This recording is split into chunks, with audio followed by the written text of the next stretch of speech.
Assalamualaikum warahmatullahi wabarakatuh. Kami dari kelompok 3 yang beranggotakan saya Utari Pandi Setia, Saya Kara Magina Adriana, Saya Cinta Kalista, saya Aisyah Rahmania, saya Syarif Hamza, saya Ariana Kartika, saya Ladina Dea Agata. pada kesempatan kali ini kami akan mewawancarai mengenai sejarah makam Mandor. Check it out! Assalamualaikum warahmatullahi wabarakatuh. Selamat sore Ibu Filda. Senang sekali bisa bertemu dengan Ibu pada hari ini.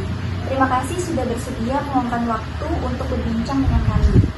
Perkenalkan, saya Utari Pandi Setia dan rekan saya Kara Magina Adriana. kami dari SMA Negeri 3 Pontianak. Dan hari ini kami berkesempatan untuk mewawancarai Ibu Filda. Wawancara ini bertujuan untuk menambah pengetahuan kami mengenai sejarah makam Mandor. Kami ingin mendengar pandangan, pengalaman, serta harapan Ibu terkait hal ini. Ibu bisa berbicara dengan bebas dan menyampaikan pendapat serta saran yang menurut Ibu penting. Tapi sebelum itu, izinkan kami untuk mengetahui biodata Ibu terlebih dahulu seperti nama panjang, profesi, dan ketertarikan Ibu terhadap mata pelajaran sejarah ini. Waalaikumsalam warahmatullahi wabarakatuh. Selamat sore juga. Untuk nama Ibu Filda Tripuspita Dewi. Untuk profesi Ibu sebagai tenaga pengajar. Kalau pagi Ibu ngajar di SMP 7 dan kalau sore ajar les. Untuk les tersebut semua mata pelajaran. Nah, untuk ketertarikan Ibu mengenai sejarah, Ibu menyukai karena hal yang berbau sejarah adalah hal yang membuat kita penasaran.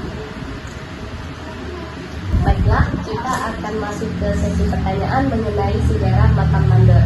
Nah, untuk pertanyaan pertama, apa yang terjadi di Mandor pada masa penjajahan Jepang? Pada saat itu terjadi pembantaian massal yang dikubur di lubang-lubang, tepatnya di Mandor. Baiklah, pertanyaan kedua, apa yang membuat makam Mandor menjadi situs bersejarah?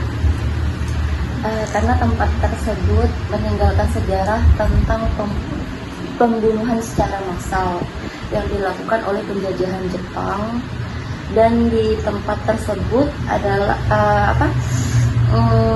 terdapat rumah adat yang di dalamnya terdapat korban jiwa yang dilakukan oleh penjajahan Jepang, kurang lebih 21 orang.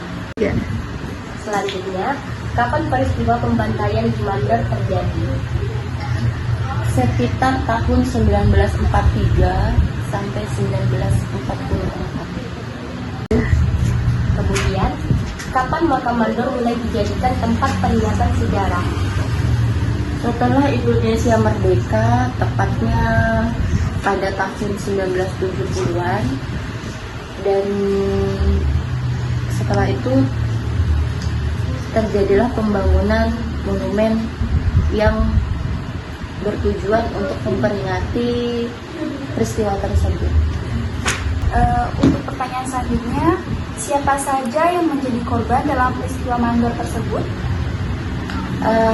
Terdiri dari warga pemerintah setempat, dokter, para pendidik, terus tokoh-tokoh adat yang diperkirakan kurang lebih 21 orang jiwa. Lalu, siapa yang pertama kali menemukan dan membangun makam Mandor tersebut? Untuk yang menemukan warga setempat, dan tepatnya kejadiannya setelah Perang Dunia Kedua. Baik, untuk pertanyaan selanjutnya, di mana lokasi tepatnya makam Mandor? Di Kecamatan Landak, Kabupaten Mempawah, Kalimantan Barat, tepatnya kurang lebih 88 km dari Pontianak. Lalu, di mana peristiwa pembantaian terjadi sebelum korban dikuburkan di makam Mandor? Di antaranya Singkawang, Sambas, Mempawah, Pontianak. Baiklah, Untuk pertanyaan selanjutnya, mengapa tentara Jepang melakukan eksekusi massal di Mandor? Karena Jepang menganggap para korban adalah sebuah ancaman untuk penjajahan mereka pada saat itu. Kemudian, mengapa makam Mandor penting bagi sejarah Indonesia? Karena menjadi bukti kekejaman Jepang terhadap warga khususnya Kalimantan Barat. Lalu untuk pertanyaan selanjutnya, bagaimana proses pembangunan dan perawatan makam Mandor saat ini?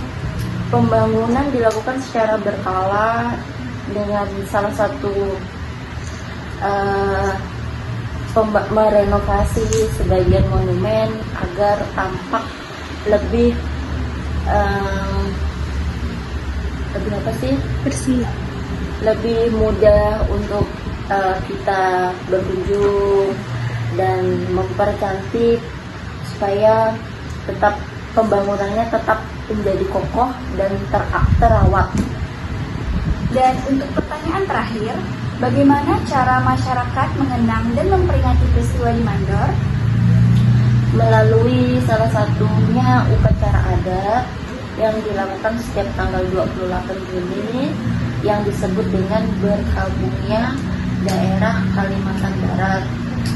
Setelah itu juga diadakan doa bersama ziarah yang dilakukan oleh warga setempat. Baiklah, itu tadi pertanyaan-pertanyaan yang telah kami ajukan. Terima kasih untuk Ibu karena telah bersedia untuk memberikan pendapat Ibu mengenai sejarah makam Mandor. Sama-sama, mudah-mudahan bermanfaat dan menjadi bekal ilmu kalian ke depannya.